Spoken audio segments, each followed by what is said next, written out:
Karena ternyata segala sesuatu itu ada di sisi Allah, maka mintalah kepada Allah Subhanahu wa ta'ala. Kayak ada orang yang menghafal Quran mengandalkan kecerdasannya. Beda dengan yang menghafal Al-Quran mengandalkan iman kepada Allah Subhanahu wa ta'ala. Karena ilmu di dalam Islam tidak disimpan di dalam pikiran dan kepala kita, tapi ilmu di dalam Islam itu disimpan di dalam hati. Al-fiqhu fiqhul qulub. Pemahamannya itu dilakukan dengan hati. Mungkin teman-teman ada yang pernah dengar cerita Abdullah ibnu Mas'ud menghafal Al-Quran 1 juz hanya dengan sekali dengar. 1 juz loh hafalannya dengan cuma sekali dengar. Surat apa di Al-Quran yang paling panjang turunnya sekaligus? Panjang 1 juz dan turunnya sekaligus. Ada yang tahu? Surat Al-An'am. Surat Al-An'am itu panjangnya sekitar 11 lembar, 1 juz lebih 1 lembar. Dan itu turunnya sekaligus, beda dengan surat Al-Baqarah. Kalau Al-Baqarah panjang 2 juz setengah, tapi turunnya nyicil, berangsur-angsur. Kalau surat Al-An'am 1 juz turunnya sekaligus. Datang Jibril, terus Jibril membacakan surat Al-An'am kepada Rasulullah. Rasulullah dengar aja. Setelah Nabi selesai mendengar, kata Jibril, ya Muhammad, coba kamu ulangi. Diulang oleh Rasulullah dari ayat pertama sampai selesai 1 juz, tidak ada yang salah. Ini kemampuan hafalan Nabi SAW. Udah gitu Nabi ngumpulin para sahabat. Ayo kumpul, halumu ilayya. Ayo kumpul ke sini. Telah turun ayat kepada saya yang lebih saya cintai daripada dunia dan seisinya, yaitu surat Al-An'am yang dibuka dengan kalimat pujian Alhamdulillah. Terus Nabi bacain nih surat Al-An'am 1 juz. Bayangin teman-teman, para sahabat selama mendengar Nabi membaca Al-Quran 1 juz, gak ada para sahabat yang bergerak sama sekali. Gak ada yang bergerak. Sampai para ulama bilang seandainya merpati bikin sarang di atas kepala mereka, jadi itu sarang. Saking khusyuknya. Para sahabat itu mendengar Nabi baca surat Al-An'am 1 juz dan khusyuk. Nggak ada yang bergerak sama sekali. Diam aja dengerin. Lalu ketika Nabi selesai membaca Al-An'am 1 juz, seorang sahabat yang bernama Abdullah ibnu Mas'ud berdiri mengatakan, ya Rasulullah, saya sudah hafal surat itu. Coba, 1 kali dengar langsung hafal. Cuman tawaduknya Rasul, hebatnya Rasulullah itu, Rasulullah nggak bilang, emang kamu doang, saya juga bisa kayak gitu. Rasulullah ngomong kayak gitu. Padahal Rasulullah juga dari Jibril hafalnya sekaligus. Rasulullah malah bilang, oh gitu, coba Abdullah kamu baca. Lalu Abdullah pun mengulang surat Al-An'am dari ayat pertama sampai selesai 1 juz. Tidak ada 1 huruf pun yang keliru. Apa yang membuat Abdullah mudah dalam menghafal Quran? Ternyata bukan karena Abdullah lebih pintar dari yang lain. Standar, semua orang juga punya kelebihan. Allah kasih akal dan memori. Tapi Abdullah ini orang yang selalu mengandalkan Allah, yakin kepada Allah, makanya Allah mudahkan dia dalam mencari ilmu. Saya teringat kata Abdullah bin Mas'ud ketika dia awal-awal belajar Quran. Kata dia, ta'allamnal iman qablal Quran. Kami itu belajar iman dulu sebelum belajar membaca Al-Quran. Sehingga kalau kami membaca Al-Quran, iman kami bertambah. Nanti akan muncul suatu kaum yang belajar Quran sebelum belajar iman. Walaupun mereka membaca sampai 30 juz Al-Quran, imannya tidak bertambah. Belajar iman sebelum belajar Quran. Apa arti belajar iman? Belajar yakin sama Allah. Nih saya nih lagi menghafal Quran. Dan Al-Quran ini adalah firman Allah, kata-kata Allah. Kalau saya pengen mudah menghafal Al-Quran, saya harus minta sama yang memiliki kata-kata ini. Pemiliknya adalah Allah SWT. Berdoa, ya Allah mudahkan saya menghafal Quran. Ya Allah mudahkan saya bertilawah Al-Quran. Allah mudahkan. Jadi bukan hanya mengandalkan kemampuan otak kita, Bukan hanya mengandalkan kemampuan memori kita, tapi andalkanlah Allah dalam segala urusan kita. Mulai dari belajar ilmu, mengamalkan ilmu, beribadah, bekerja, apapun, andalkan Allah Subhanahu wa taala. Jangan bikin Allah kecewa sama kita. Jangan buat Allah ilfil sama kita. Kalau Allah udah berpaling dari kita, kalau Allah udah unfollow kita nih, itu udah bahaya. Jangan sampai Allah unfollow. Apa unfollow-nya kalau dalam bahasa Al-Quran? Baro'atun minallah. Allah udah gak mau terlibat lagi dalam urusan kita. Jadi orang kalau misalnya mengandalkan Allah, dia akan melihat banyak keajaiban teman-teman dalam hidupnya. Pasti teman-teman sebagiannya mungkin pernah dengar cerita ketika awal-awal dulu saya berangkat Mesir. Itu ngandelin Allah banget tuh. Pulang dari Mesir juga kayak gitu. Dan Allah itu emang suka ngasih kejutan. Yang namanya kejutan kita nggak boleh tahu duluan. Kalau tahu duluan namanya bukan kejutan. Ini nggak jelas nanti kayak gimana jadinya. Masa saya harus memilih pilihan-pilihan yang belum pasti? Udah, kalau itu Allah ridho berarti pasti. Kalau pilihan kita itu Allah senang berarti pasti. Pasti apa? Pasti ditolong. Pasti dikasih keajaiban. Pasti dikasih kebaikan. Itu pasti. Asalkan pilihan kita itu pilihan yang diridhoi Allah. Makanya kalau memilih sesuatu itu minta ke ustadz atau ke kiai, tanya dulu mana yang Allah suka di antara dua pilihan. Namanya istifta. Setelah istifta, kalau masih galau juga, misalnya ada 5 pilihan. 5 pilihan ini tanya ke kiai, Pak Yai, ini ada 5 pilihan dalam hidup saya. Kira-kira yang Allah ridhoi yang mana nih? Kata Pak Yai, 3 ini nggak baik, tinggal 2 berarti yang Allah ridhoi. Masih galau kan? Baru istikharah. Jadi istifta baru istikharah. Istifta itu apa? Minta pendapat ulama dulu, mana yang Allah ridhoi. Kalau yang Allah ridhoi itu masih ada 2, dua-duanya baik, baru istikharah, minta Allah yang memilihkan mana yang terbaik di antara yang baik. Libatkan Allah. Doa itu harus jadi kebiasaan kita. Ada apapun doa. Mau garam minta sama Allah, garam aja minta kepada Allah. Sebutir beras minta kepada Allah. Apapun minta kepada Allah, karena Allah itu emang suka kalau kita meminta kepadanya. Kalau ada orang yang bilang malu banyak minta ke Allah, mending kita beramal aja, gak usah minta. Sesungguhnya para nabi itu suka meminta kepada Allah. Dan salah satu di antara nabi yang suka meminta kepada Allah itu namanya Ibrahim. Inna Ibrahim la'awwahun halim. Ibrahim itu awwahun. Awwah itu kata ulama tafsir da'a. Da'a itu artinya suka meminta, suka berdoa. Masalah sepele, berdoa.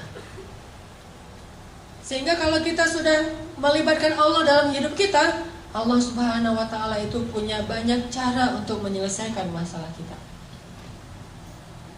Kayak doa Ibrahim pas beliau dimasukkan ke dalam api, itu kan masih ABG gitu kan, Ibrahim pas masuk ke dalam api, kurang lebih usia 17 tahun, masuk ke dalam api.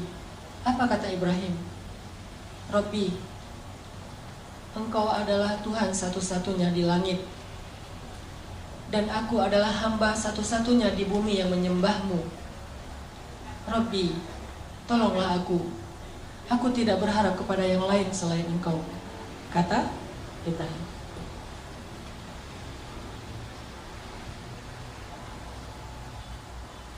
Gimana kata Ibrahim? Robbi, Engkau satu-satunya Tuhan di langit, dan aku satu-satunya hamba yang menyembahmu di bumi. Tolonglah aku tidak meminta kepada selain Engkau. Terus datang malaikat nih. Datang malaikat Jibril. Terus Jibril bilang, ya Ibrahim, mintalah apa yang kamu butuhkan, saya akan bantu. Jibril menawarkan bantuannya. Apa kata Ibrahim? Amma ilaika fala. Kalau kepada kamu, tidak. Saya tidak butuh bantuan siapapun selain bantuan pencipta alam semesta.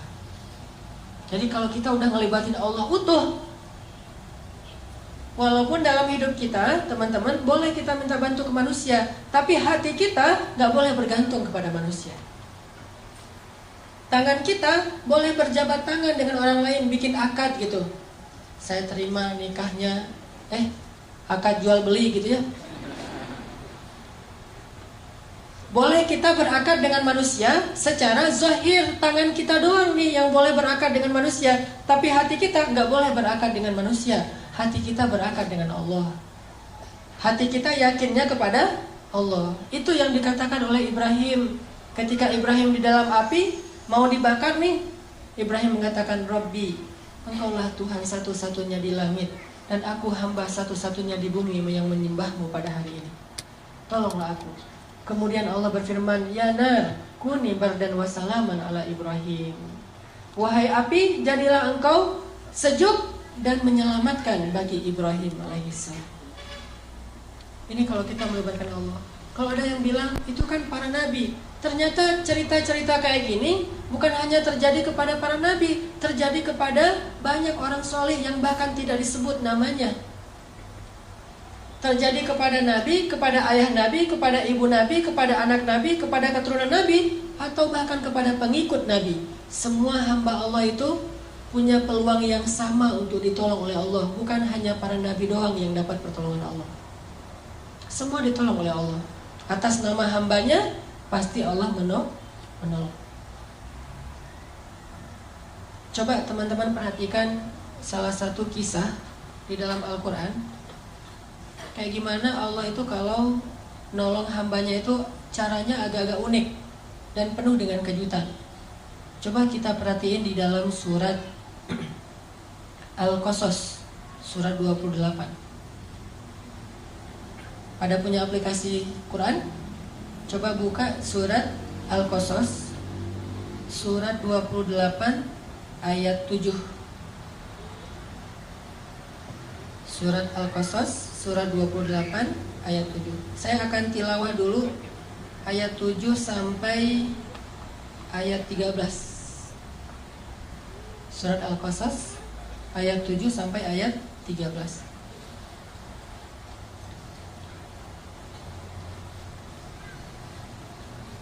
A'udzu billahi minasy syaithanir rajim. Bismillahirrahmanirrahim. Wa auhayna ila ummi Musa an ardi'i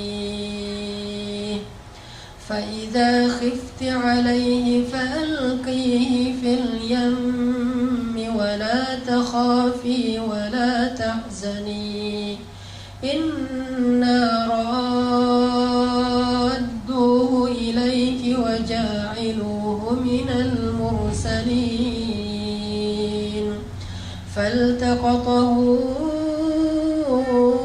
alu fir'auna liyakuna lahum aduwwan wa hasana inna fir'auna wa hamana wa junudahuma kanu khati'in. Wa qalat imra'atu fir'auna qurratu 'aynin li wa lak la taqtuluhu 'asa an yanfa'ana aw nattakhidahu waladan wa hum la yash'urun. Wa asbaha fuadu ummi Musa farigha in kadat latubdi bihi laula arrabatna ala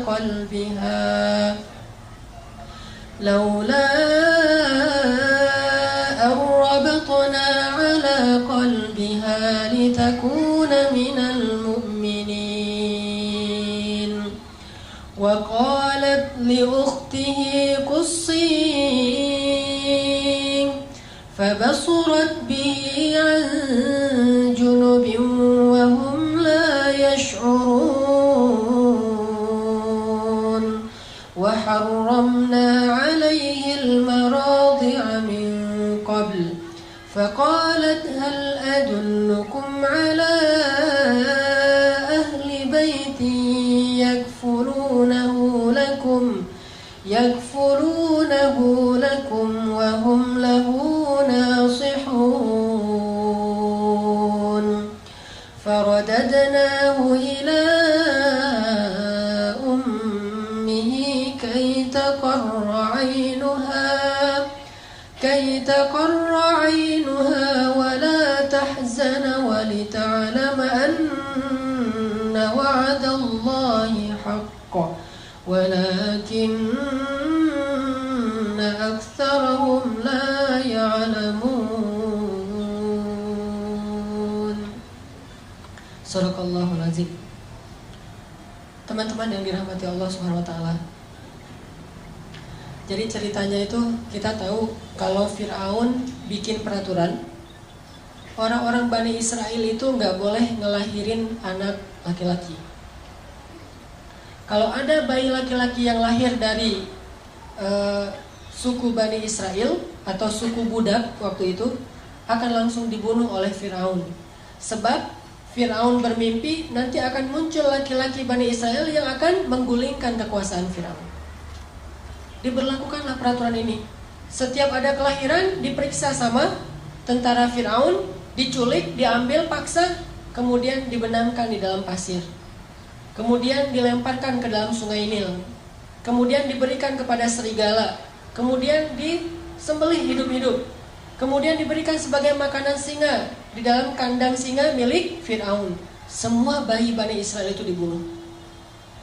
Sampai akhirnya setelah sekian tahun laki-laki Bani Israel itu banyak yang sudah wafat karena udah tua, yang bayinya juga dibunuh, terjadilah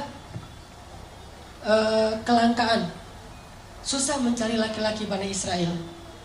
Sedangkan orang Mesir butuh laki-laki Bani Israel sebagai budak untuk bekerja, buat piramid, menggembala ternak-ternak mereka, jadi tentara-tentara dari para golongan budak. Setelah generasi laki-lakinya habis, akhirnya Bani Israel hanya bisa mengandalkan perempuan. Dan pastinya tidak bisa maksimal seperti laki-laki karena tenaga laki-laki lebih kuat dari perempuan.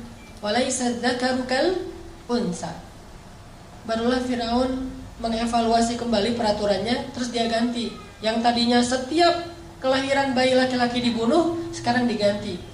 Setahun boleh melahirkan bayi laki-laki, setahun lagi gak boleh.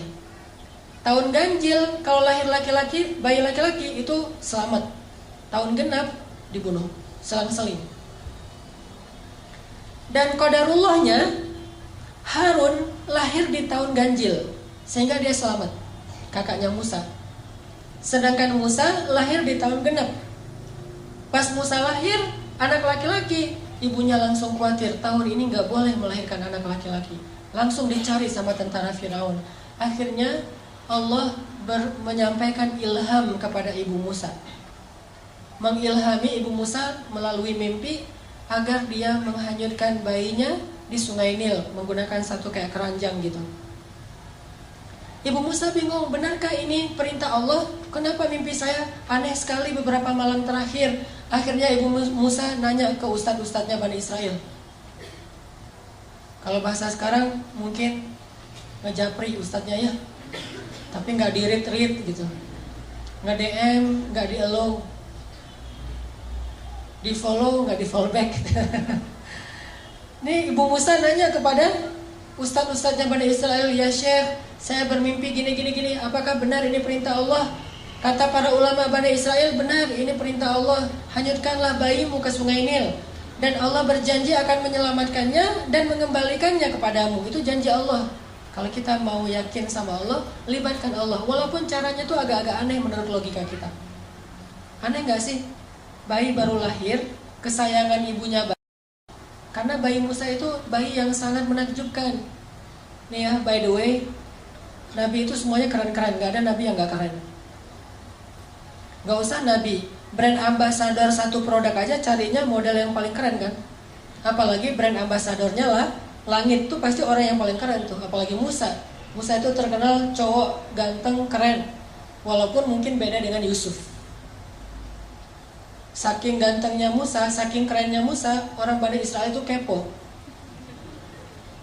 Musa itu kan kalau pakai baju selalu baju panjang, kemudian ketutup semuanya. Padahal kan tubuh laki-laki bagian mungkin sampai perut itu bukan aurat. Perutnya bukan aurat, dadanya bukan aurat, lengannya bukan aurat. Tapi Musa itu menjaga, walaupun bukan aurat, kalau untuk Musa mungkin bisa jadi aurat. Saking kerennya badan Musa. Kalau saya mungkin pas lagi tawaf umrah kan suka pakai pakai ihram, kadang-kadang kelihatan lengannya biasa aja. Tapi kalau kelihatan lengannya Musa, itu cewek-cewek, keren, Musa tubuhnya keren banget gitu. Sehingga Musa tuh kalau pakai baju selalu baju panjang. Sampai Bani Israel saking keponya sama Musa, mereka fitnah Musa dengan bilang, tahu nggak kenapa Musa itu pakai baju panjang terus? Gak pernah kelihatan lengannya, apalagi badannya gak pernah kelihatan. Kenapa? Karena tubuh Musa itu banyak kudis katanya. Banyak penyakit kulit katanya. Posting di mana-mana, viral. Jadi diomongin di antara Bani Israel, Musa penyakit kulit, hashtag posting. Direpost sama Bani Israel. Karena udah viral, semua orang ngomongin fitnah terhadap Musa. Akhirnya Allah Subhanahu wa Ta'ala menunjukkan pembelaannya kepada Musa. Itu nanti disebutin di akhir surat Al-Ahzab. Suatu hari Musa lagi mandi di sebuah kayak sumur gitu, sumur tertutup. Musa lagi mandi di situ, bajunya ditaruh di atas batu. Jadi buka baju, taruh di atas batu, hanya pakai celana mandi. Ternyata diam-diam batu itu pindah. Allah yang suruh, batu pindah loh. Oh ya, pindah dia. Batunya pindah. Pas Nabi Musa beres mandi, cari-cari bajunya mana nih? Ternyata batunya udah pindah. Dideketin sama Musa, nggak bisa dia diraih karena Nabi Musa nggak pakai baju, hanya pakai celana. Akhirnya Nabi Musa pakai galah gitu, ngambil bajunya di atas batu. Ternyata pas mau diambil pakai galah, batunya lari.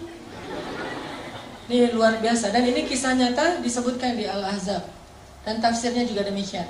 Batunya lari tuh. Pas batunya lari, Musa kan bingung, akhirnya ngejar batu. Thawbi hajar, bajuku dibawa lari batu, ngejar aja. Terus kejar-kejaran, Musa. Kemana larinya si batu? Larinya ke pasarnya Bani Israel.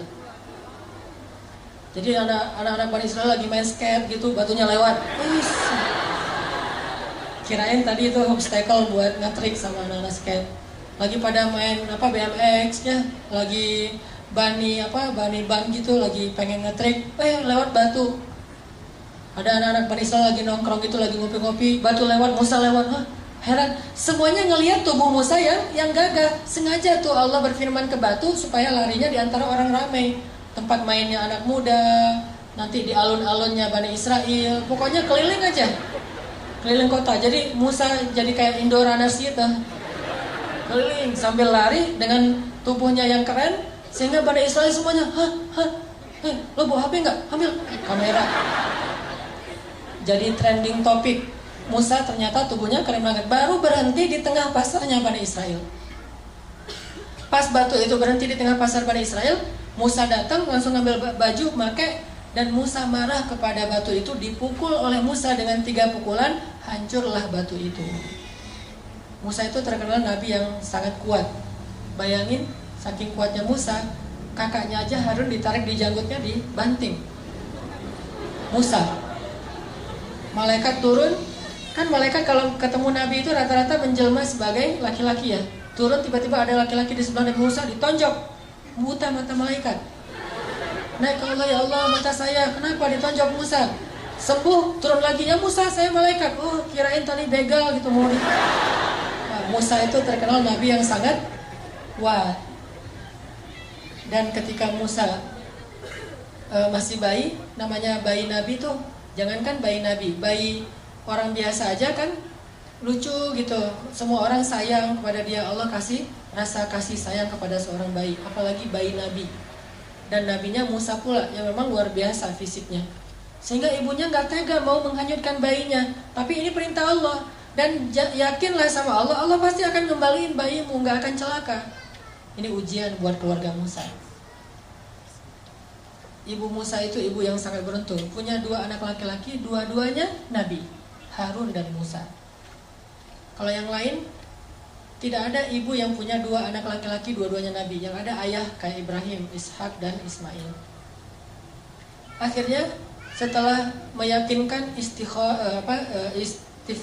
istisyarah, minta pendapat ulama, minta pendapat keluarga, minta pendapat suami, mantep nih hati ibu Musa. Ya udah deh, kalau emang ini cara satu-satunya untuk nyelamatin bayi saya dan ini perintah Allah, saya lakukan karena Allah. Dihanyutkan ke Sungai Nil. Pakai keranjang gitu ditutup. Terus pas udah hanyut, ibu Musa nggak tega. Aduh, bayi saya tapi dibawa kemana ini sama arus air, bisa ke Sudan kan? Nil tuh membelah 2 negara, Mesir dan Sudan. Jadi lintas negara nih, bisa jadi Musa nanti ketemunya di Sudan. Kayak di kampung saya dulu pas terjadi tsunami di Aceh.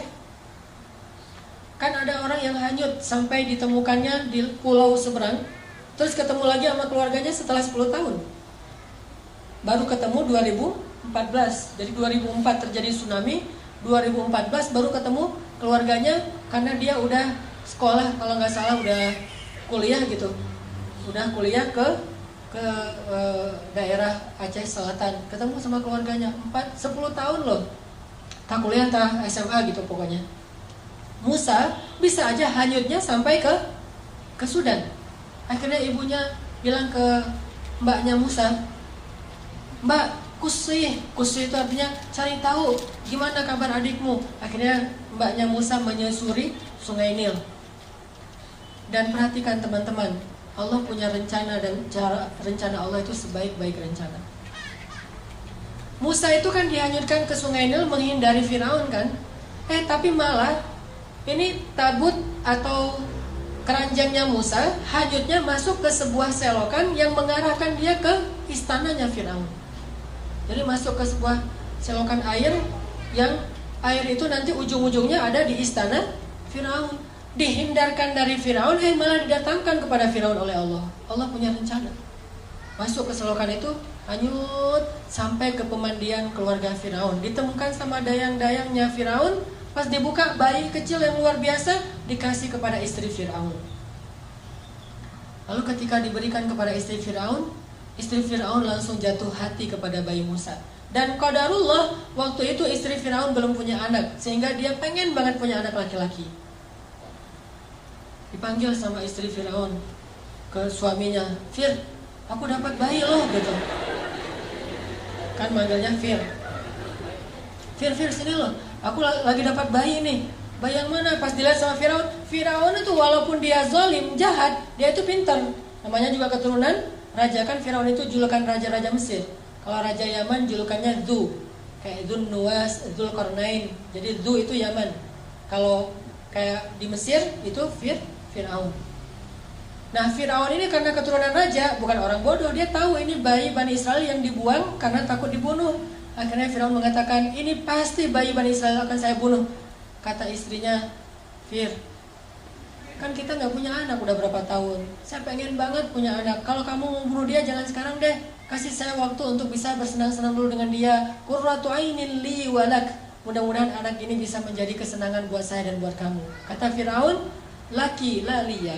Untuk kamu ya, untuk saya enggak. Ya udah kamu simpan aja sesuka kamu. Kalau udah bosan kasih ya, biar gua bunuh. Gitu. Kata Firaun. Disimpan dipelihara oleh istrinya Firaun. Pas dipelihara, ternyata hari pertama itu haus, nangis. Bayi Musa nangis dan istri Firaun.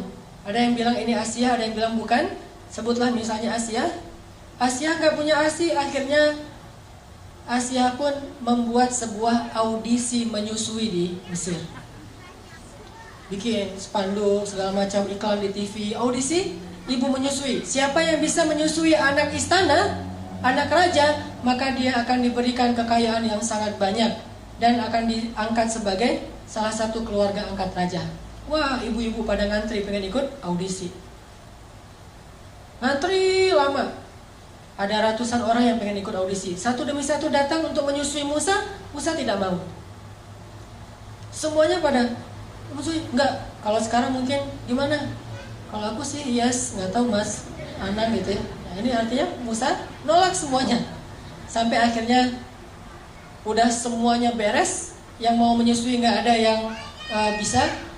Di paling belakang itu kakaknya Musa, mbaknya Musa ikut audisi juga, ngantri. Sama pengawal ditanya, mau ngapain kamu sini? Saya mau ngantri. Ini untuk menyusui, ya saya akan menawarkan kepada keluarga istana, ada satu orang ibu yang bisa menyusui bayi ini. Ya udah, akhirnya dibawalah ibu Musa, dan ketika didekap oleh ibu Musa, maka Musa langsung menyusui kepada ibu kandungnya. Dan sejak saat itu Asyah mengangkat keluarga Musa sebagai keluarga angkat istana. Tinggal di istana, digaji oleh istana. Bahkan bukan hanya ibunya yang tinggal di istana, ayahnya Musa, mbaknya Musa, kakaknya Musa yang Harun, sekeluarga besar itu tinggal di istana semuanya. Dan digaji pula oleh istana. Itulah sebaik-baik rencana Allah. Coba teman-teman bayangin, kalau ibu Musa terus ngumpetin bayinya, disembunyikan bayinya dari Firaun, mungkin selama-lamanya hidup mereka dalam pengejaran, dalam keadaan tidak nyaman, susah mencari nafkah, tinggal di hutan belantara. Tapi berhubung pakai cara Allah, akhirnya Allah punya rencana yang paling baik, sampai akhirnya keluarga ini bisa tinggal di dalam istana musuh yang justru mereka hindari selama ini. Suatu malam Asyah lagi gendong bayi Musa, lucu gitu, ketawa. Kalau kata orang Jawa mungkin ngeklek ya. Jadi Musa bayi itu ketawa sama Asyah, wah digendong-gendong ketawa.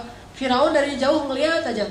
Terus Asyah bilang kepada Firaun, Fir, sini dong, ini bayinya lucu banget loh. Coba kamu gendong sekali aja. Kata Firaun, enggak, dia mah bukan bayi saya.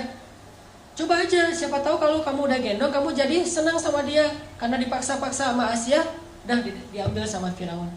Pas digendong, Musa yang tadi ketawa-ketawa tiba-tiba langsung cemberut melihat Firaun. Pas lihat Firaun, Musa langsung berubah wajahnya, yang tadi senang sekarang marah. Firaun heran, tanya Asyah, ini kenapa nih bayi ini pas ngeliat saya jadi marah kayak gini? Emang ada masalah apa dia sama saya?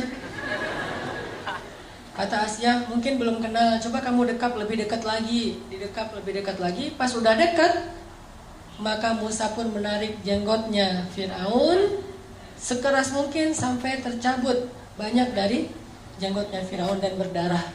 Tarik sama Musa. Wah, Musa bayi itu ngelawan Firaun, jenggotnya ditarik. Gimana kalau udah dewasa? Ini kekuatan Musa. Akhirnya pas jenggotnya Firaun ditarik, Firaun emosi dilempar bayi Musa. Ini benar-benar bayi celaka segala macam, dia ngumpat-ngumpat, dia marah-marah, didekap oleh Asyah. Asyah nangis karena bayi kesayangannya dilempar oleh suaminya. Kemudian Firaun memutuskan, besok saya akan membunuh bayi ini. Pasti ini nih yang saya dapat dalam mimpi. Dan Asyah sudah tidak bisa mengubah keputusan suaminya untuk membunuh bayi tadi. Akhirnya suatu malam, sepanjang malam Asyah memeluk Musa, nangis, sepanjang malam nangis sama ibunya Musa. Tiba-tiba Allah kasih ide, ilham ke dalam pikirannya Asyah, gimana cara menyelamatkan Musa. Pas paginya Asyah bilang kepada Firaun, suamiku, saya tidak akan menghalangi kamu untuk menghukum bayi ini. Tapi sebelum engkau menghukum dia, beri saya satu kesempatan supaya semakin yakin, apakah bayi ini sadar ketika mencabut janggutmu atau tidak sadar. Kalau dia sadar, silakan kamu hukum. Kalau dia tidak sadar, maafkanlah dia. Karena dia hanya bayi, anak kecil yang tidak ngerti apa-apa. Kata Firaun, gimana cara membedakan dia sadar dan tidak? Kata Asyah, taruhlah bayi ini di tengah, di sebelahnya ditaruh bara api, di sebelahnya lagi ditaruh roti. Kalau bayi ini sudah bisa berpikir, dia akan memilih roti. Tapi kalau bayi ini namanya juga anak kecil nggak ngerti, dia mungkin akan memilih bara api. Kalau dia memilih roti, maka hukumlah dia. Tapi kalau dia memilih bara api, maafkanlah dia. Ditaruh Musa di tengah. Oh, logis juga nih kata Firaun. Ya udah dicoba aja deh. Pasti dia akan milih roti. Masa api panasnya juga udah menjauh kan? Dia pasti akan ngambil roti atau kayak permen gitu. Ditaruh Musa di tengah, di sini bara api, di sini makanan. Ternyata Musa bangun dari duduknya, mengambil bara api, dimakan oleh Musa, dan kemudian Musa kesakitan dan menangis. Sejak saat itulah lidah Musa menjadi luka dan menjadi agak cacat. baru sembuh nanti ketika ketemu lagi Firaun itu berdakwah. Di situ ada doa Rabbi shrah li sadri wa yassir li amri wahlul 'uqdatan min lisani yafqahu qawli. Mudahkanlah lisan saya berucap ya Allah supaya dia faham. Gara-gara apa lisan Nabi Musa itu bermasalah? Gara-gara makan bara api. Pas makan bara api langsung dia muntahin lagi, dia nangis-nangis karena kesakitan, dipeluk oleh Asia, diberi obat. Dan ketika itu Asia mengatakan, tuh lihat bayi ini gak ngerti apa-apa. Masa kalau dia ngerti dia mau makan bara api, maafkanlah dia wahai suamiku. Akhirnya Firaun mengatakan, ya udah berarti dia emang bayi yang gak ngerti apa-apa, dimaafin. Selamat Musa. Lihat cara Allah menjaga hambanya. Allah itu punya banyak rencana, Allah itu maha kuasa. Jadi kalau kita ngandelin Allah, selalu ada jalan keluar. Sesulit apapun kondisi kita, kalau kita ngandelin Allah, selalu ada jalan keluar. Hanya kadang-kadang kita nggak sabar menunggu datangnya jalan keluar itu. Padahal jalan keluar Allah itu Allah datangkan melalui jalan kesabaran. Jadi kalau kita pengen dapat pertolongan Allah, jalannya itu adalah sabar. Tunggu sampai datangnya pertolongan Allah. Karena menunggu datangnya pertolongan Allah itu ibadah. Kayak orang sakit, menunggu sembuh itu ibadah. Orang yang miskin menunggu dapat rezeki sambil berikhtiar itu ibadah. Jomblo menunggu ada yang datang, terutama yang perempuan nih, nunggu ada yang datang ke rumahnya ngetuk pintu dan melamar dia, itu adalah ibadah. Tapi pengennya sih ibadahnya jangan lama-lama ya, cepat ada yang datang gitu. Karena pengen beribadah yang lain, bukan hanya ibadah menunggu, tapi ibadah mencintai. Ibadah suami istri. Artinya libatkan Allah dalam hidup kita, libatkan Allah dalam masalah kita, libatkan Allah dalam segala urusan kita. Tidak ada yang kecewa ketika melibatkan Allah dalam urusannya. Saya teringat kisah seorang ibu di Mesir. Ini kisah nyata dan terjadi sekitar 20 tahun yang lalu lah di Mesir. Jadi ada seorang ibu janda dengan satu anak bayi dan tidak ditinggali apa-apa oleh suaminya. Suaminya meninggal dalam keadaan miskin. Dan ibu ini juga keluarga besarnya orang miskin semuanya. Tidak ada yang mampu. Akhirnya setelah dia menjadi janda, dia kerjanya ganti-ganti. Kadang jadi pembantu di rumah orang, kadang di pasar, segala macam. Pokoknya gak punya pekerjaan tetap untuk bisa menafkahi bayinya. Baru sekitar sebulan ditinggalkan suaminya, bayinya sakit keras, panas tinggi, panas luar biasa. Terus panas tinggi mau dibawa ke rumah sakit, gak punya biaya, beli obat aja gak ada duit, makan aja belum hari itu. Hanya dikasih minum air putih, dikompres, kasih minum air putih, dikompres, sambil menangis. Bayinya terus menangis panjang hari. Sampai malam hari bayinya berhenti menangis karena sudah lelah. Capek seharian nangis, akhirnya ketiduran. Bayinya tidur. Ketika bayinya tidur jam 12 malam, ibu ini dalam keadaan bingung. Beliau kemudian berwudu, kemudian sholat 2 rakaat. Setelah selesai sholat 2 rakaat, ibu ini berdoa kepada Allah, Robbi, saya ini adalah perempuan yang tidak punya wali, tidak punya suami, tidak ada yang menafkahi saya. Sedangkan saya punya seorang anak dan dia sekarang sakit. Suami saya baru meninggal. Dia curhat sama Allah. Jadi kalau kita doa sama Allah tuh curhat dulu, jangan to the point. Ya Allah minta ini, minta itu. Curhat dulu kayak Nabi Zakaria. Kayak gimana doa Nabi Zakaria? Rabbi inni wahanal 'azmu minni washta'ala ar-ra'su shayba walam akum bidu'aika rabbi syaqiyya. Rabbi, tulang saya sudah lemah, rambut saya sudah putih. Curhat dulu masalah kita apa. Dia curhat kepada Allah tentang masalahnya. Dia gak punya uang untuk beli obat, gak punya nafkah, bahkan hari ini makan juga belum. Terus dia bilang di akhir doanya, Rabbi, aku pasrahkan hidupku ini kepadamu. Aku serahkan urusan masalahku ini kepadamu. Berilah jalan keluar kepadaku dan anakku, wahai Allah. Dia berdoa kepada Allah, minta diberikan jalan keluar. Akhirnya pas habis berdoa, tiba-tiba ada orang yang ketuk pintu rumahnya. Assalamualaikum. Dibukain pintu seorang laki-laki. Assalamualaikum. Mana anakmu yang sakit? Saya seorang dokter. Mana anakmu yang sakit? Akhirnya ibu ini heran. Dokter datang ke rumahnya sendiri, padahal dia nggak manggil. Ditunjukin, dokter ini meriksa bayi itu, diperiksa sama dokternya. Setelah diperiksa, dibuatin resep obat. Terus dokternya bilang kepada ibu, nih resep obatnya, silakan dibeli obatnya di apotek segera. Ini kasihan anaknya udah terlalu panas dan harus segera diberikan obat. Terus saya mau pulang, silakan diselesaikan administrasi, minta bayar. Ibu ini bingung pas dokternya minta bayaran. Kata ibu ini, dokter, saya nggak punya uang. Terus dokternya bilang, terus kalau ibu nggak punya uang, ngapain ibu telepon saya? Tengah malam, jam 1 malam nelfon saya. Kata ibu ini, saya tidak telepon dokter. Terus dokternya keluarin kertas alamat. Ini benar nggak nih alamat rumah ini? Tadi yang nelfon soalnya nyebutin alamatnya ini nih. Kata ibu, benar ini alamat rumah saya. Terus mana laki-laki yang tadi nelfon? Kata ibu ini, saya nggak punya suami, nggak ada laki-laki di rumah. Ini telepon aja ibu, nggak ada di rumah. Handphone atau telepon rumah nggak ada. Baru dokter ini curiga. Terus siapa yang tadi menelpon dokter tengah malam jam 1? Sekitar 15 tahun yang lalu lah terjadi di Mesir. Dokter ini duduk, nanya kepada ibu, ibu sebetulnya apa yang terjadi? Apa yang terjadi tadi jam 1 malam? Ibu ini cerita kondisinya, masalah anaknya. Terus dia cerita jam 1 malam tadi dia baru telepon Allah. Dia sholat 2 rakaat, dia berdoa kepada Allah. Entah gimana ceritanya, entah malaikat, entah manusia, pokoknya Allah alam, Allah yang mendatangkan dokter itu ke rumahnya. Mendengar cerita ini, dokternya merinding, terharu. Akhirnya datang lagi periksa lebih serius lagi bayinya.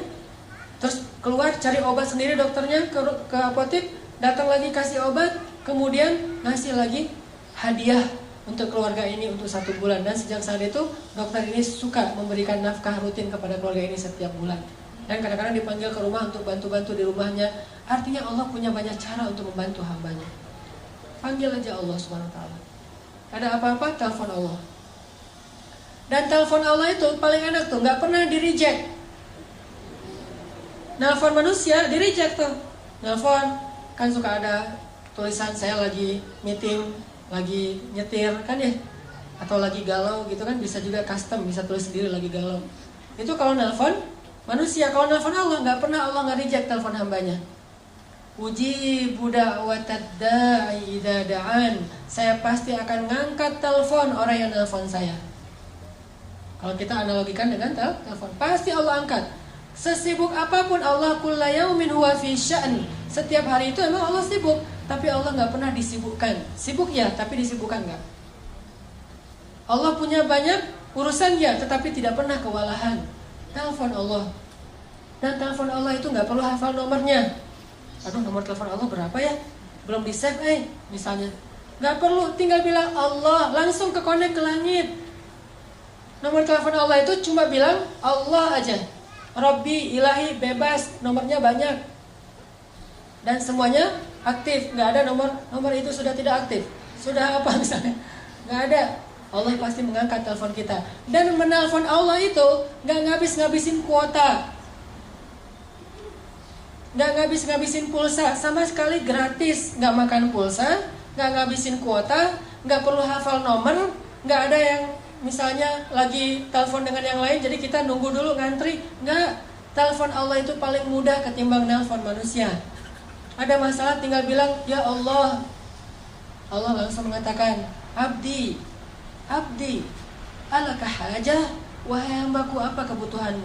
Bahkan di waktu tertentu Allah yang datang kepada kita. Bukan cuma kita telepon Allah jarak jauh, Allah datang kepada kita. Sepertiga malam terakhir Allah turun ke langit dunia. Terus Allah mengatakan, adakah orang yang membutuhkan pertolongan, aku tolong. Hal min dhi hajah. Adakah orang yang butuh ampunan, aku ampuni. Adakah orang yang butuh keajaiban, aku berikan keajaiban dalam hidupnya. Allah sendiri yang nanya kepada kita. Jadi ada masalah sedikit, telepon Allah. Minta Allah terlibat dalam urusan kita. Gak usah khawatir karena Allah itu akan mengangkat telepon kita. Allah nggak mungkin ngecewain hambanya yang berdoa kepadanya. Langsung hubungi Allah. Dan tahu cara supaya doa kita itu benar-benar langsung menggetarkan arasy? Kalau kita pengen doa kita itu menggetarkan arasy, pas kita telepon Allah itu deringnya itu kenceng, berdoalah dengan hati. Doa itu bukan hanya dengan suara yang lantang, walaupun itu juga kadang dibolehkan. Tapi ada doa yang suaranya lirih, tapi arasy di langit itu bergetar. Doa siapa? Yang pelan banget tapi arasnya bergetar. Doa Nabi Yunus alaihissalam. Subhanaka inni kuntu minadh dhalimin. La ilaha illa anta subhanak inni kuntu minadh dhalimin. Doanya pelan. Bayangin saking lirih dan pelannya doa Nabi Yunus, ikan paus yang menelan beliau aja nggak dengar kalau Nabi Yunus lagi berdoa di perutnya, nggak dengar. Jadi ikan paus tuh nggak, lagi baca apa sih lo di perut gua? Nggak, ikan pausnya aja nggak dengar apa yang dibaca oleh Nabi Yunus. Ikan-ikan yang ada di lautan itu nggak ada yang dengar apa yang diucapkan oleh Nabi Yunus. Tapi doa yang begitu lirih tersebut bisa bikin arasy bergetar. Sampai malaikat-malaikat yang membawa arasy bertanya, "Ya Allah, ini suara siapa yang menggetarkan arasy? Suara siapa yang begitu lirih? Suara siapa yang begitu lembut? Kasihan dia ya Allah, siapa itu ya Allah?" Kata malaikat arasy. Kata Allah, "Itu hambaku Yunus yang meminta ampun kepadaku." Apa kata para malaikat? "Ya Allah, kasihan dia, ampuni dia. Ampuni dia ya Allah, ampuni." Terus malaikat mengaminkan doa-doa Nabi Yunus. Sehingga Allah mengatakan, "Wahai para malaikat, aku telah mengampuni dosanya." Doa suaranya pelan di dalam perut ikan, bahkan ikan yang menelannya aja nggak dengar, tapi arasy Allah bergetar. Kenapa? Karena doa ini bukan dengan suara yang keras, tapi dengan hati yang yakin kepada Allah. Kalau kita mau mengilmiahkan tuh gampang sebetulnya. Saya pernah nonton di Nat Geo yang animal. Itu hewan, terutama dalam waktu tayangan itu lagi ngomongin tentang gajah. Gajah itu, teman-teman, kalau manggil temennya yang jauh, itu manggilnya pakai suara frekuensi rendah namanya. Suara frekuensi rendah. Apa arti suara frekuensi rendah? Orang nggak bisa dengar suara itu. Walaupun orangnya ada di sebelah gajah, tapi nggak bisa dengar. Sedangkan temennya yang jarak 10 kilo, itu bisa dengar. Itu ilmiah banget. Dan itu terjadi dalam kehidupan kita. Gajah itu kalau lagi manggil temennya itu nggak ada suara. Kalau dia bersuara kencang itu bukan lagi manggil yang jauh, lagi manggil yang dekat, lagi guyon gitu. Jadi sekelompok gajah kalau lagi guyon suaranya keras. Tapi kalau lagi manggil yang jauh, dia nggak pakai suara yang seperti kita dengar. Justru suaranya itu tidak terdengar. Taunya dari mana? Taunya bagian telinganya itu akan begini, yang tadinya agak ke samping sekarang tiba-tiba jadi tegak gitu. Terus bagian pipinya yang dekat telinga itu kembang kempis. Berarti dia lagi mengeluarkan suara frekuensi rendah. Jarak 10-15 kilo kedengaran suara itu oleh gajah yang lain. Kapan dia memanggil temannya? Kalau lagi banyak makanan. Misalnya nih gajah lagi ada di kebun tebu. Wah, tebunya banyak banget nih, gua nggak bakalan habis makan sendiri. Manggil temen sini banyak tebu gitu. Di mention ke temannya. Pas teman-temannya mendengar ada banyak tebu, terus di mana? Oh udah, lo kirim aja Sherlock gitu, dikirim Sherlock sama gajah. Jadi suara itu bukan hanya memberitahu, tapi juga ada sinyal share location, di mana temannya itu bisa langsung pakai Waze. Jadi pakai Waze atau pakai Maps gitu, Google Map, terus langsung nemu, nggak akan kesasar, nggak akan mungkin salah jalan. Habis lampu merah, belok kanan, belok kiri gitu-gitu, turn right, turn left gitu-gitu deh. Dan itu terjadi dalam kehidupan kita. Suara yang gak bisa didengar oleh orang di sebelah ternyata bisa didengar dari jarak 10 kilo. Itulah suara yang frekuensi rendah. Dalam doa kepada Allah kadang itu berlaku loh. Doanya tuh pakai frekuensi rendah. Bahasa surat Maryam frekuensi rendah itu nidaan khafiyah, suara yang rendah, suara yang lembut. Dzikru rahmati rabbika 'abdahu Zakaria idnada rabbahu nidaan khafiyya. Di ayat ketiga surat Maryam. Nidaan khafiyya, suara yang lembut, suara yang rendah. Tapi suara yang lembut ini menggetarkan aras yang jaraknya entah berapa miliar tahun cahaya. Jadi kalau kita mau telepon Allah, telepon pakai hati yang yakin. Ilahi, Robbi, suaranya gitu doang. Bahkan mungkin teman di sebelah juga gak ngerti apa yang kita omongin. Tapi Allah sami'ud du'a. Allah itu sangat bisa mendengar apa yang kita ucapkan. Minta sama Allah, sal tu'toh, minta pasti dikasih. Itu kalimat janji Allah tuh, sal tu'toh. Kamu minta pasti dikasih, gak usah khawatir. Ada lagi kisah di zaman Harun ar-Rasyid, seorang ulama, seorang ahli ibadah yang difitnah. Dia difitnah berzina, sehingga sebelum dia disidang dan diputuskan akan dicambuk, maka dia dipenjara dulu. Pas dia dimasukin ke penjara, digembok penjaranya, ada pengawalnya, dia di dalam.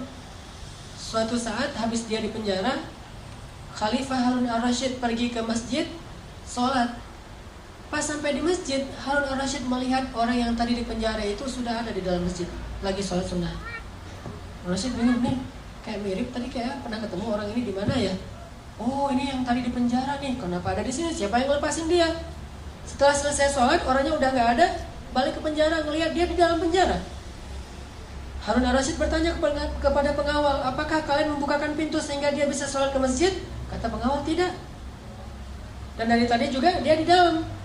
Harun ar-Rasyid bingung. Besok ke masjid lagi, dia ada di masjid juga. Balik ke penjara, dia di dalam penjara. Ini orang bisa hilang gitu. Akhirnya Harun ar-Rasyid mengganti cara menghukum dia. Tidak lagi di penjara, tapi diasingkan.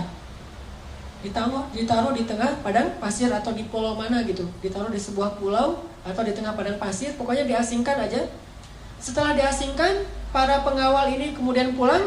Ketika pengawal ini pulang sampai di gerbang kota, mereka menemukan dia sudah ada duluan di gerbang kota. Padahal tadi ditinggal di tengah padang pasir. Dia udah ada di dalam gerbang kota. Terus pas Harun ar-Rasyid ke masjid, dia udah ada duluan di dalam masjid. Sampai akhirnya Harun ar-Rasyid curiga, ini orang luar biasa, orang soleh nih. Tapi kenapa dia dibilang berzina? Dipanggil oleh Harun ar-Rasyid, ya fulan, siapa kamu? Kenapa kamu bisa ada di mana-mana gitu? Dia mengatakan, saya itu difitnah, saya tidak berzina. Kayak Yusuf pernah difitnah. Dan ketika Tuhan memenjarakan saya, berarti Tuhan telah menjauhkan saya dari rumah Allah Subhanahu wa Ta'ala. Lalu saya berdoa, ya Allah, saya rela jika saya difitnah, tapi jangan biarkan saya jauh dari rumah-Mu ya Allah. Beri saya kesempatan untuk tetap sholat di masjid-Mu. Sehingga akhirnya entah gimana ceritanya, pokoknya dia bisa sholat di masjid aja, balik lagi ke penjara, sholat lagi ke masjid, balik lagi ke penjara, tanpa harus membuka gerbang penjaranya. Dan ini kisah nyata terjadi di zaman Harun ar-Rasyid. Akhirnya orang ini dibebaskan, dan Harun ar-Rasyid juga belajar tentang ketaatan kepada Allah dari orang ini. Artinya kalau orang melibatkan Allah, banyak hal-hal yang ajaib, surprise terjadi dalam hidupnya. Kalau kita nggak percaya, itu alasan kenapa keajaiban tidak terjadi dalam hidup kita. Begitu kita ragu, tidak ada keajaiban. Keajaiban itu hanya Allah berikan kepada orang yang yakin 100% kepada Allah. Kalau ada masalah, minta sama Allah. Saya pernah beberapa kali, mungkin teman-teman juga pernah ngalamin pengalaman spiritual pribadi. Kayak misalnya kehilangan sesuatu. Saya tuh dulu pernah mau usaha, awal-awal pulang dari Mesir, saya punya modal $1.000, pengen bikin usaha gitu. Saya nggak mau nyebutin nama usahanya, cuman bagi saya usaha itu kayak syubhat. Takutnya rezekinya nggak halal banget gitu. Syubhat itu kan ragu antara halal dan haram. Saya ragu nih, boleh nggak nih usaha kayak gini? Soalnya nanti hasilnya jadi gini. Saya khawatir. Akhirnya gara-gara itu jadi galau, mikir, ya udah deh, saya tahan dulu, saya hold dulu, nggak jadi usaha itu. Saya berdoa kepada Allah, ya Allah, saya kan nggak jadi bikin usaha itu karena takut rezekinya nggak halal. Berarti saya melakukannya karena Engkau ya Allah. Kalau begitu beri saya yang lebih baik daripada ini. Baru saya berdoa kayak gitu malam hari, besoknya dapat tawaran untuk pindah ke Bandung. Jadi istri saya di Jawa, kita dapat tawaran untuk pindah ke Bandung. Pas pindah ke Bandung, istri saya awal-awalnya ngajar, saya nggak ngajar. Karena emang saya awalnya nggak ada cita-cita pengen jadi dosen. Saya lebih senang yang freelance gitu. Waktu itu karena emang kita baru-baru pindah ke Bandung dan masih dalam keadaan susah, ngontrak rumah di sebuah rumah kecil dekat pembuangan sampah di tengah kota Bandung. Terus saya nyari-nyari kerjaan gitu, pengen jadi guru di pesantren, saya masukin ijazah, nggak ada yang terima. Semuanya alasannya kita udah kelebihan ustadz, jadi udah nggak butuh tambahan guru. Karena nggak bisa jadi guru, akhirnya saya nerjemahin buku-buku yang berbahasa Arab, saya terjemahin di rumah. Ada modal laptop, saya beli 3 juta gitu, laptop second. Terus terjemahin buku. Pas sudah selesai terjemah, saya kirim ke penerbit.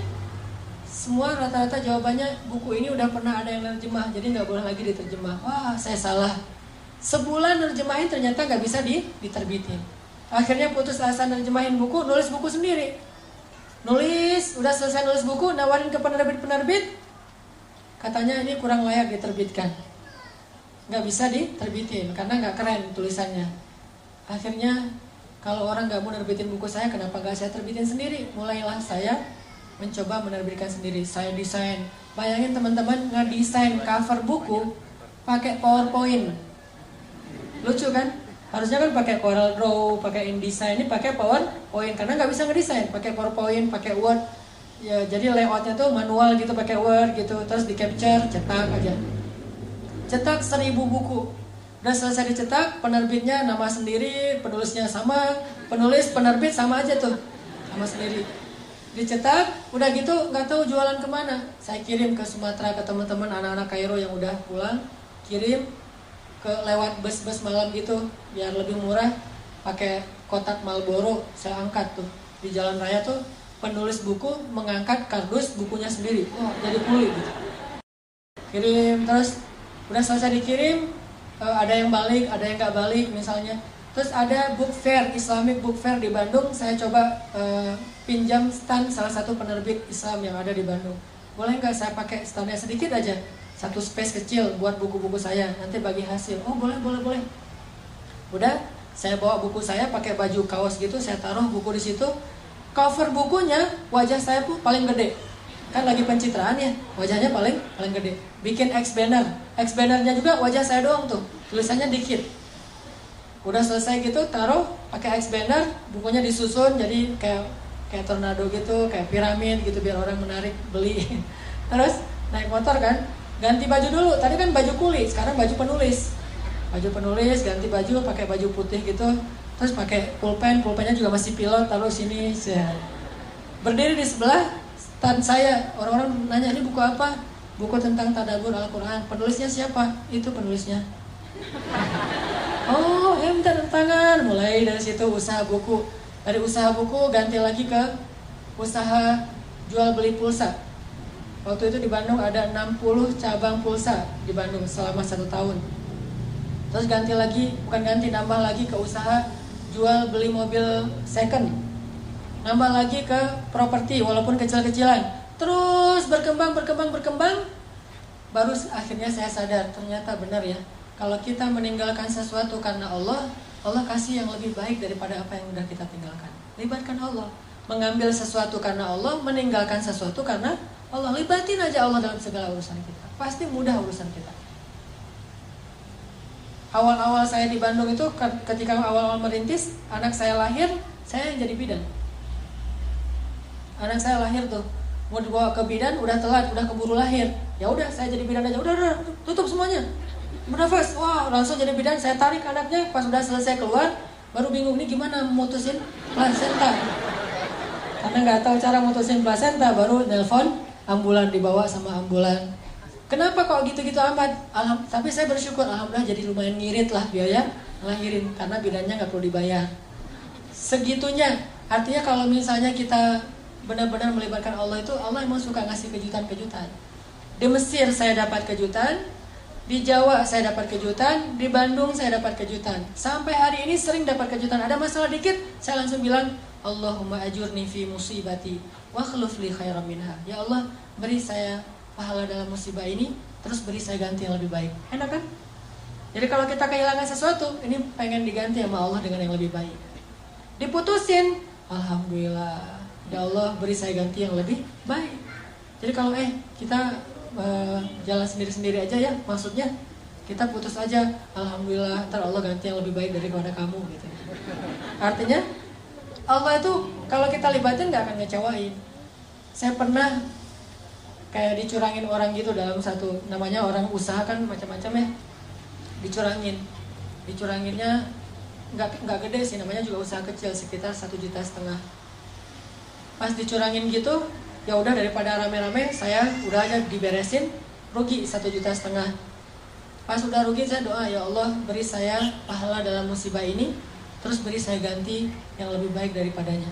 Seminggu kemudian Allah kasih rezeki sebuah usaha, sebuah proyek yang keuntungannya 15 juta, 10 kali lipat daripada yang saya rugi sebelumnya. Libatin Allah.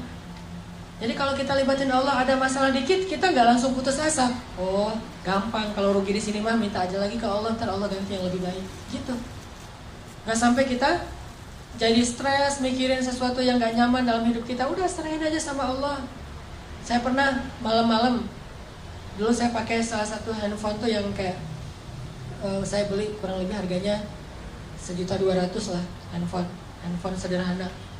Malam-malam ada acara Qiyamul Lail di masjid, dan saya waktu itu telat bangun. Acara Qiyamul Lailnya jam 2, saya jam 2 baru bangun. Kan kaget tuh, jam 2 baru bangun, udah jam 2, orang-orang udah pada nunggu. Sementara jarak rumah ke masjid itu kalau malam 15 menit, lumayan, belum lagi wudhu segala macam. Kaget, saking kagetnya buru-buru handphone jatuh, pecah, udah nggak bisa dipakai.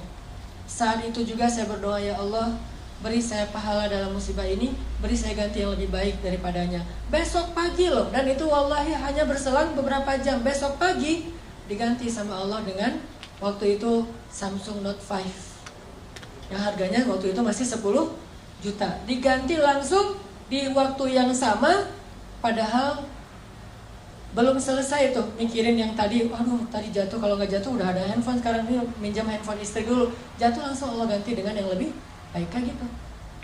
Gimana caranya? Jangan selalu menerjemahkan rezeki yang tidak diduga-duga itu sedekah. Gak selalu sedekah. Bisa juga usaha, bisa proyek, bisa apa aja lah. Yang jelas Allah ganti yang lebih baik. Libatin Allah dalam hidup kita. Kayak Ummu Salamah, begitu suaminya meninggal, Ummu Salamah doa. Dan doa ini diajarkan oleh Nabi. Ya Allah, beri saya pahala dalam musibah ini dan beri saya ganti yang lebih baik. Terus Ummu Salamah heran sendiri gitu. Loh, yang lebih baik, siapa yang lebih baik daripada Abu Salamah? Abu Salamah itu suami yang paling ideal. Setelah selesai masa haid, datanglah Rasulullah melamar Ummu Salamah. Ternyata ini yang lebih baik daripada Abu Salamah. Gak mungkin Allah ngecewain kita. Itu teman-teman yang dirahmati Allah. Yuk kita belajar sama-sama berhijrah kepada Allah. Bukan berhijrah ke suatu tempat, dari luar masjid ke masjid, bukan. Tapi berhijrah kepada Allah. Dan Allah ma'akum aina ma kuntum, dimana bersama kita dimanapun kita berada. Di masjid, di kantor, di jalan, di rumah, dimanapun Allah bersama kita. Jadi kalau kita hijrahnya ke Allah, artinya kita ada masalah dikit, telepon Allah, insya Allah Allah akan selalu menyertai kita, dan Allah akan selalu menjaga kita. Ihfazillah yahfazka. Jaga hubungan kamu sama Allah, Allah yang akan menjaga hidup kamu seutuhnya. Mudah-mudahan ini jadi booster buat kita, jadi penyemangat buat kita dalam mendekat kepada Allah, terutama dalam berdoa.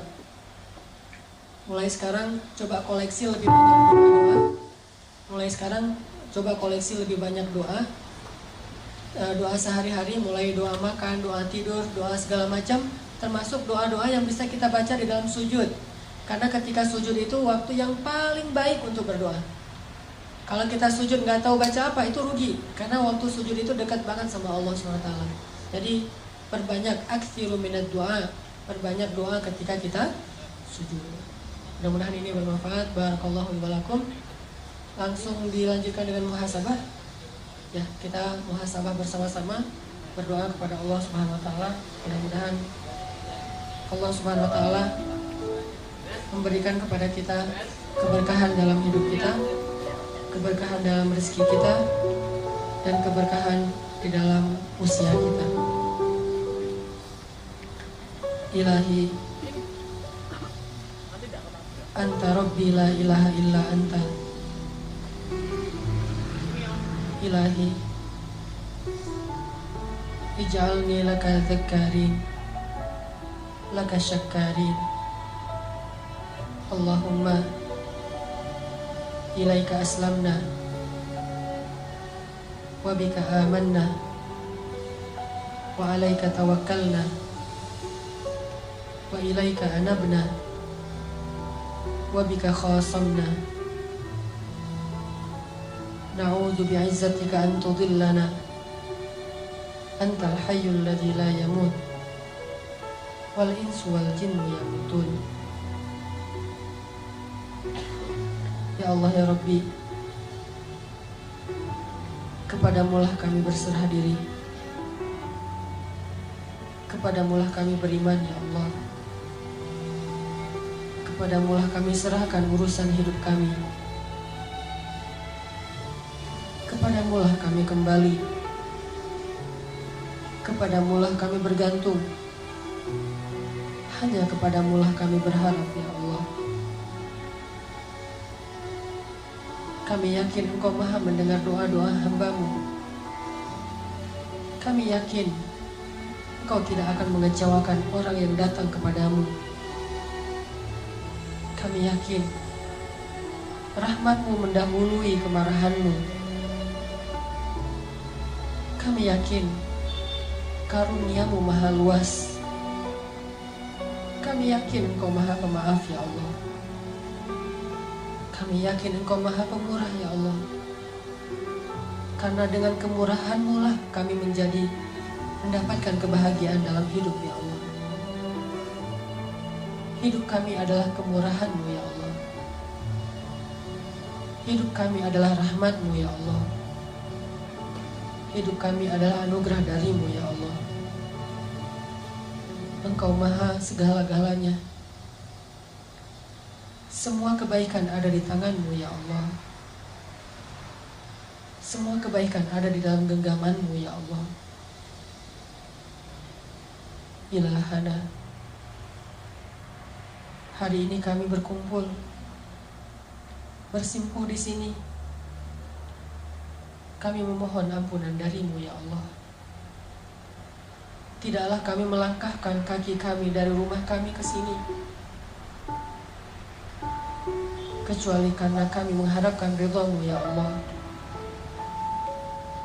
Tidaklah kami melangkahkan kaki kami ke sini kecuali karena mengharapkan ampunan-Mu ya Allah. Tidaklah kami melangkahkan kaki ke sini kecuali mengharapkan rahmat-Mu ya Allah. Ampunkanlah dosa-dosa kami ya Allah. Rahmati kami ya Allah. Lindungi kami dari godaan syaitan dan hawa nafsu ya Allah.